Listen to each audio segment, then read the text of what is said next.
Hi guys, আপনাদের সামনে একটা 5-এর ডেড সেট নিয়ে আসা হয়েছে।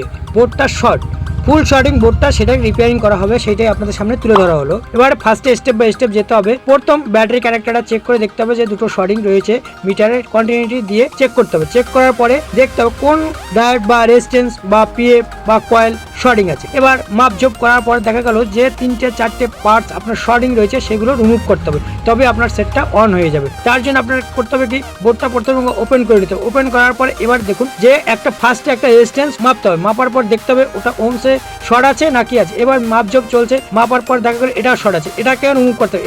এইটা রিমুভ করার পর যদি আপনার বোর্ডিং শর্টটা না ছাড়ে, তবে এবার ফ্রিকোয়েন্সি কয়েল রয়েছে, কয়েল থেকেও কিন্তু শর্টিংটা আসে, সেটাও আপনাদের সামনে তুলে ধরছি। দেখুন একটা কয়েল কিন্তু ভাঙা আছে অলরেডি, এটাই কিন্তু শর্ট হয়ে রয়েছে।